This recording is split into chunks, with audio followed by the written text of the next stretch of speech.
Bienvenidos a este nuevo programa de Informe Clipan y hoy vamos a posar la lupa en varias regiones del planeta y vamos a comenzar en nuestra región, en América Latina. Y les voy a contar en dos partes, ahora al comienzo y al final, cada uno de los grupos criminales de América Latina. ¿Cómo operan? ¿Cuáles son? ¿Por qué fueron designados además como grupos terroristas por los Estados Unidos? Y después vamos a seguir hablando de un tema que solemos abordar, es el plan nuclear iraní, entre otros informes que tenemos en el programa. Pero arrancamos, como les prometí, la primera parte de los grupos criminales en América Latina.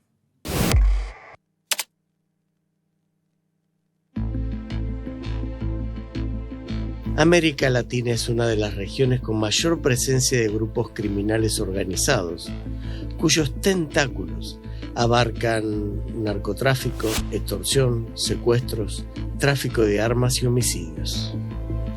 Estas organizaciones han generado altos niveles de violencia, debilitando la seguridad, el desarrollo económico y la estabilidad social de varios países. A continuación, repasamos algunos de los grupos más notorios y violentos de la región. Mara Salvatrucha o MS-13. Nació en Los Ángeles, California, en la década de 1980, pero sus operaciones se expandieron principalmente a El Salvador, Honduras y Guatemala.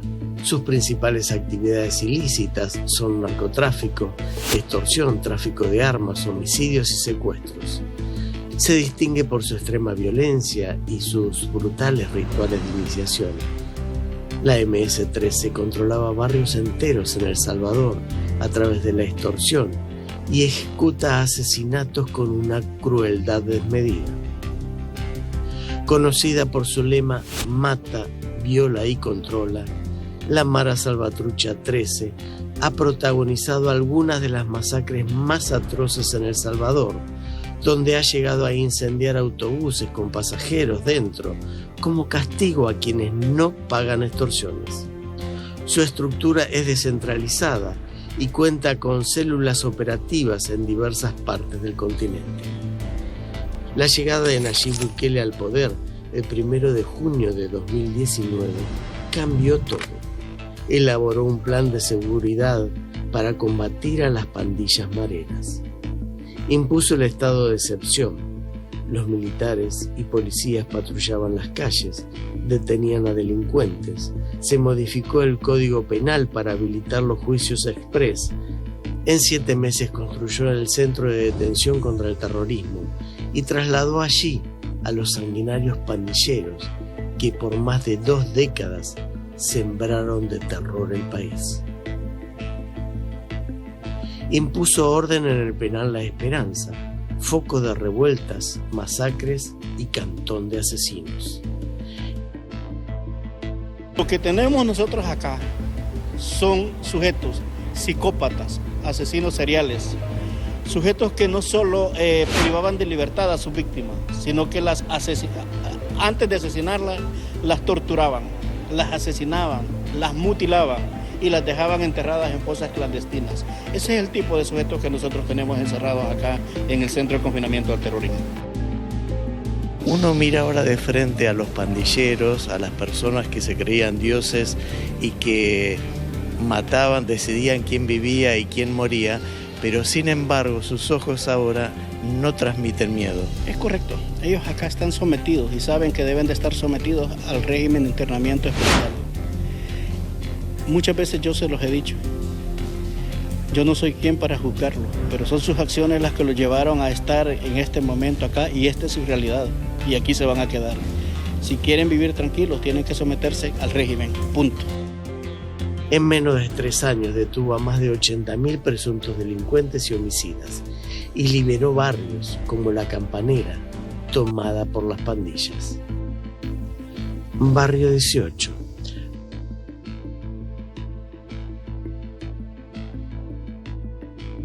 Al igual que la MS-13, surgió en Los Ángeles, pero se fortaleció en Centroamérica. También se dedican al narcotráfico, extorsión, secuestro, tráfico de armas y sicariato. Se identifica por el tatuaje del número 18 y su enemistad con la MS-13. El Barrio 18 es una de las pandillas más violentas de la región y ha sido protagonista de cruentas disputas con la MS-13 por el control territorial en El Salvador, Guatemala y Honduras. En algunas ocasiones sus enfrentamientos han dejado centenares de muertos en un solo fin de semana, convirtiendo a ciudades como San Salvador en zonas de guerra. No van a salir por muchos factores. Primero, porque no es un solo delito que han cometido. Hay muchos sujetos que están acá que son asesinos seriales, sujetos que tienen una gran cantidad de delitos. Y obviamente las condenas, nosotros tenemos sujetos acá que por la cantidad de delitos cometidos han sumado condenas hasta por más de 1000 años. Al igual que la MS-13, la pandilla Barrio 18 también fue prácticamente desarticulada por Bukele y, como un símbolo impactante, aloja en una misma celda del SECOT a integrantes de las dos organizaciones terroristas que afuera se batían a duelo. Los carteles de la droga colombianos y mexicanos, las organizaciones criminales oriundas de Brasil y el Tren de Aragua venezolana también integran el violento abanico que se abre paso a fuerza de sangre y balas.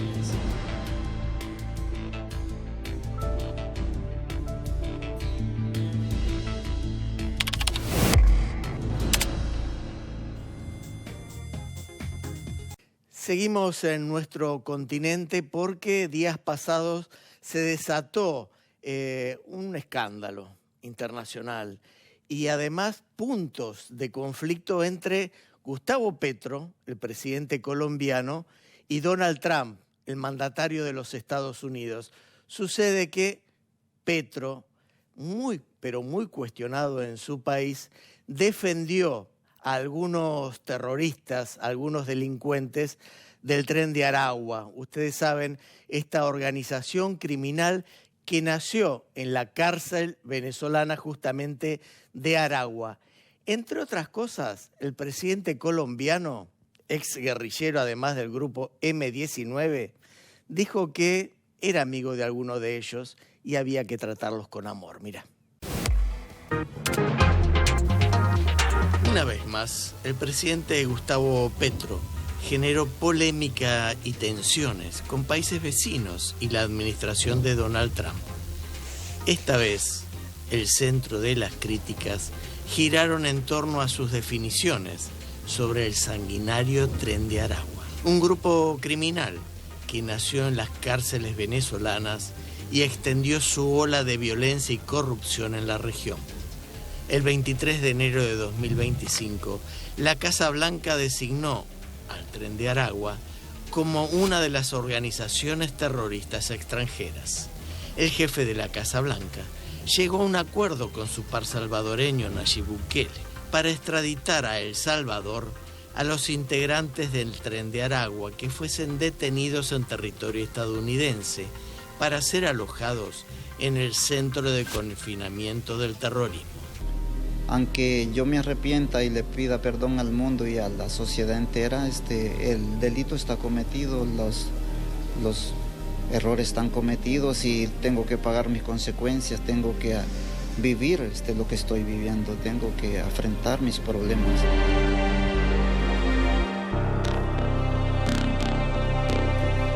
Varios contingentes integrantes de la temible organización criminal ya fueron alojados en la megacárcel, donde Bukele encerró a pandilleros que integraban, por ejemplo, las Maras Salvatrucha y Barrio 18.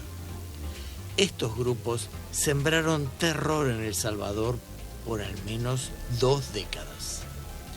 Este video fue difundido por la presidencia de El Salvador.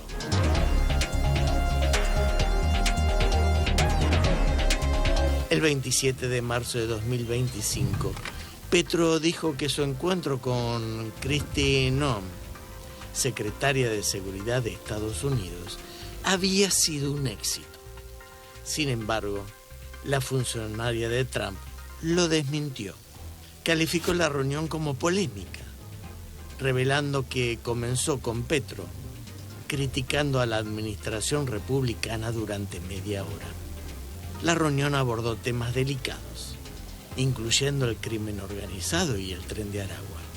Noem reveló que el presidente colombiano había mencionado a algunos miembros del Tren de Aragua como amigos, lo que provocó una respuesta contundente de la secretaria, quien aclaró que habrá consecuencias para los criminales. En un acto público, Petro enfatizó su posición en contra del narcotráfico y defendió a jóvenes involucrados en el Tren de Aragua como víctimas de la exclusión social en lugar de terroristas, como los califica Estados Unidos. También opinó que el tema se soluciona fácil si a los pandilleros y terroristas se los trata con amor. Desde Venezuela, la dictadura de Nicolás Maduro también contradijo a Gustavo Petro.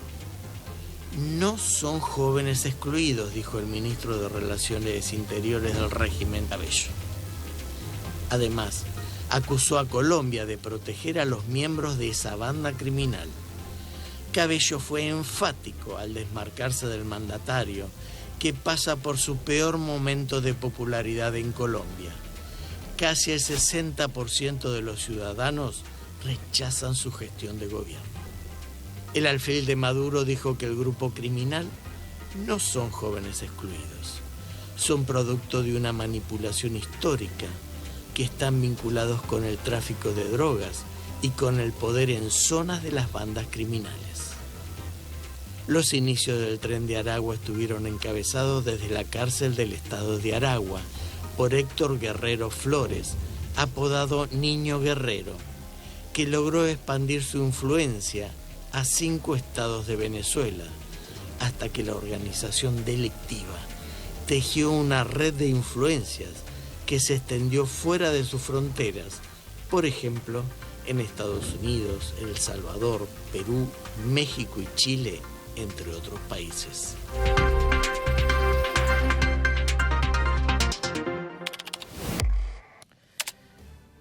El plan nuclear iraní sigue generando tensión en el mundo. Por ejemplo, los últimos días, Rafael Grossi, el titular del organismo internacional de la ONU que justamente regula, controla la proliferación nuclear para que sea pacífica, justamente y no bélica, advirtió que Irán está a punto de conseguir un arma nuclear, una arma atómica. Estados Unidos inmediatamente dijo, lo viene sosteniendo Donald Trump, que no va a permitir que eso suceda y amenazó inclusive con atacar militarmente a Irán si esto ocurre o para que esto justamente no suceda. Mirá el informe y después te quiero comentar algo que ocurrió también en los últimos días.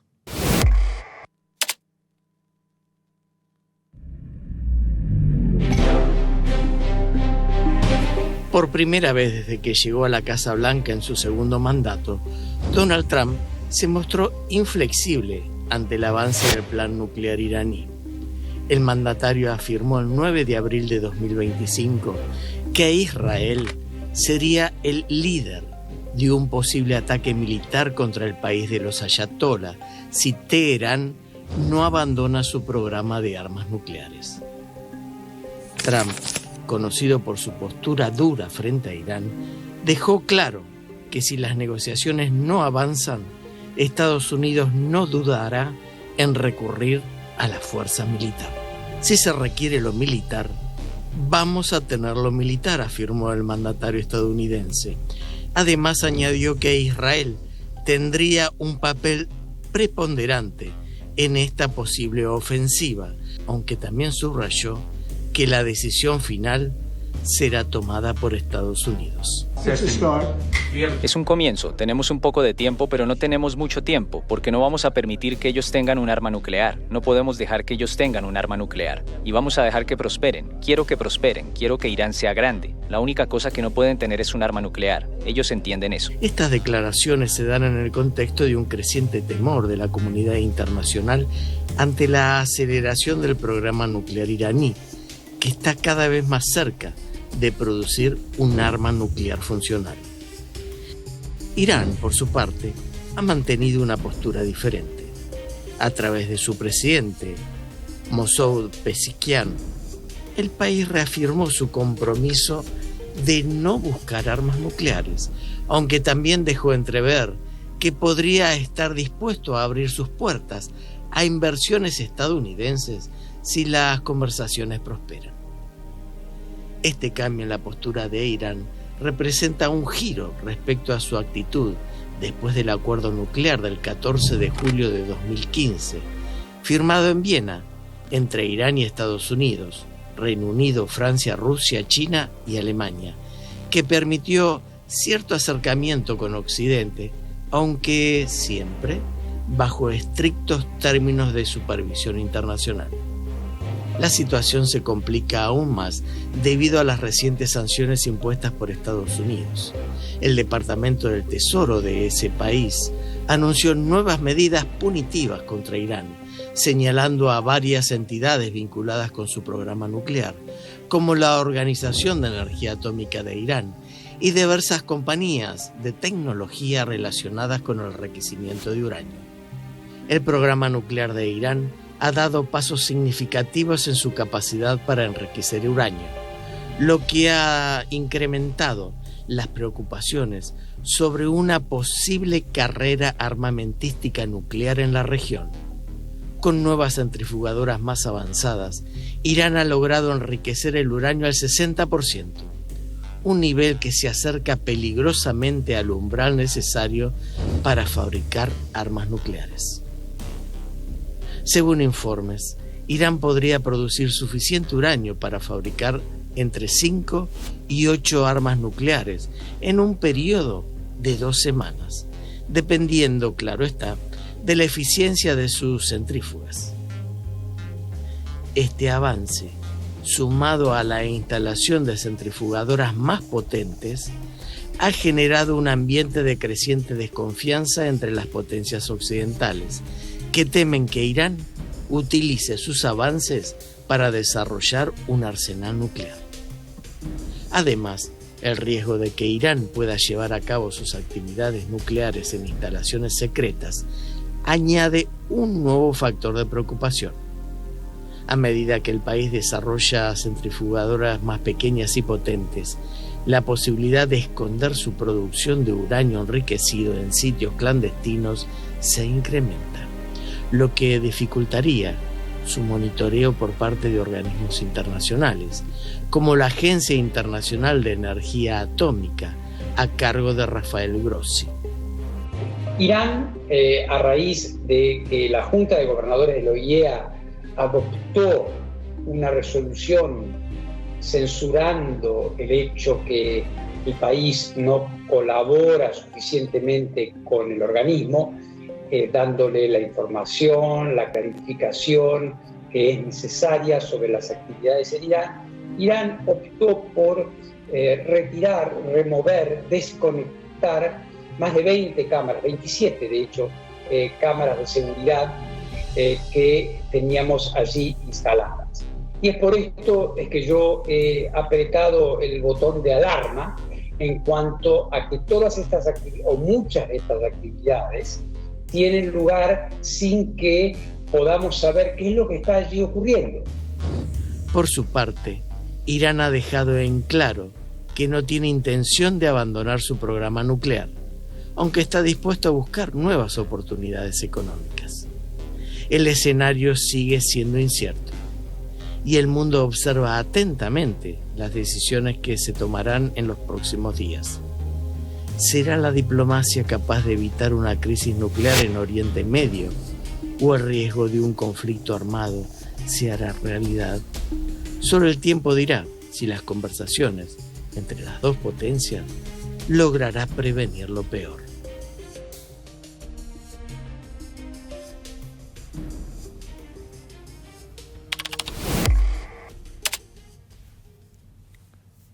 Lo que te quería actualizar, que ocurrió en las últimas horas, es una nota del diario de los Estados Unidos, New York Times, donde asegura que el gobierno de Estados Unidos le puso un freno, no le dio el visto bueno a la intención del gobierno israelí de atacar ya mismo militarmente a Irán, justamente porque no estaría aceptando, al menos de primera intención, el desarme, es decir, no seguir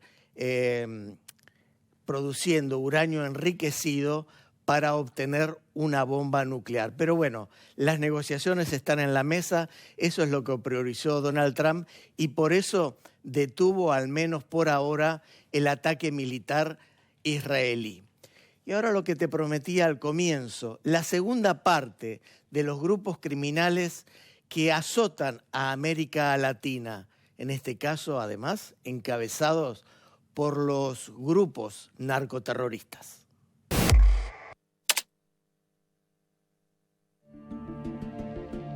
A las pandillas salvadoreñas, que reprimidas en El Salvador intentan hacer pie en países limítrofes, le siguen otras organizaciones igual de violentas, que tiñen de rojo varios países de América Latina y extienden sus tentáculos por el mundo. Entre ellas destacan en México el Cartel de Sinaloa, el colombiano Clan del Golfo, en Venezuela el Tren de Aragua y en Brasil el Primer Comando Capital. La vinculación de carteles de narcotráfico con funcionarios y miembros de la justicia es un problema grave y complejo que afecta la lucha contra el crimen organizado en varios países.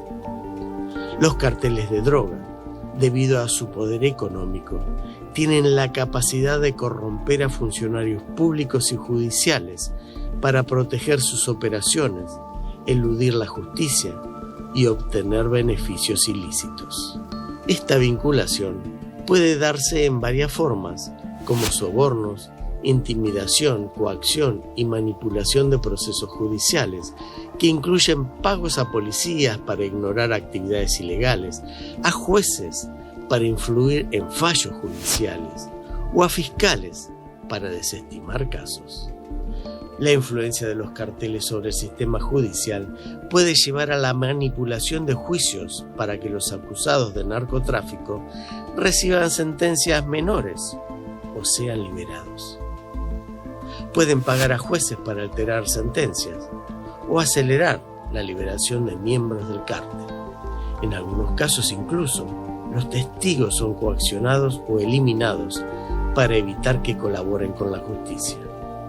Los cárteles suelen infiltrar a las fuerzas de seguridad, donde sus miembros actúan como informantes o incluso como colaboradores activos en el tráfico de drogas. A través de esta metodología, los cárteles logran obtener información valiosa sobre operativos contra ellos, lo que les permite evadir las detenciones y destruir pruebas.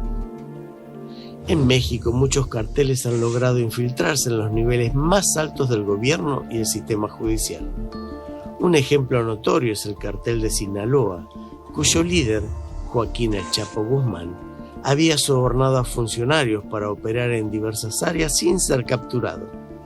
También había casos de policías y militares trabajando directamente para los carteles, facilitando el tráfico de drogas. Durante la época de los carteles de Medellín y Cali en Colombia, los narcotraficantes establecieron fuertes lazos con políticos, jueces y oficiales de la ley. Por ejemplo, el narcotraficante Pablo Escobar fue conocido por sobornar y amenazar a funcionarios judiciales y en algunos casos incluso financiaba campañas políticas. El poder de los carteles de la droga en Colombia permitió que muchos miembros de las fuerzas de seguridad fueran cómplices activos de las operaciones de narcotráfico. En los últimos años, Venezuela ha sido escenario de múltiples denuncias de vínculos entre miembros del gobierno y narcotraficantes. En países de Centroamérica como Honduras y Guatemala, la corrupción dentro de las fuerzas de seguridad y el sistema judicial es un problema grave. México es el epicentro de algunos de los carteles más poderosos y sanguinarios del mundo. Estas organizaciones han protagonizado decapitaciones, ejecuciones masivas y actos de terrorismo con el fin de intimidar a rivales y someter a la población.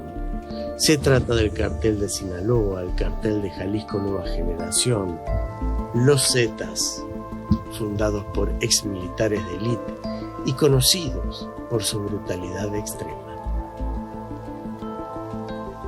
Los carteles de Tijuana y de Juárez son actores claves en la historia del narcotráfico. El Clan del Golfo es uno de los grupos criminales más poderosos de Colombia. Sus actividades ilegales se extienden a varios países de América Latina y Europa. La narcoorganización criminal Tren de Aragua tuvo su feroz origen en las cárceles venezolanas. Ya se han extendido a Colombia, Chile, Perú y Ecuador y ha sido declarado una organización terrorista extranjera por Donald Trump. El primer Comando Capital y el Comando Vermelho también nacieron en las cárceles, pero de Brasil, y se extendieron a nivel internacional. La lucha contra estas organizaciones criminales es una tarea que, salvo en el caso de El Salvador de Nayib Bukele, llevó al fracaso a los mandatarios que lo intentaron. Por eso se siguen expandiendo.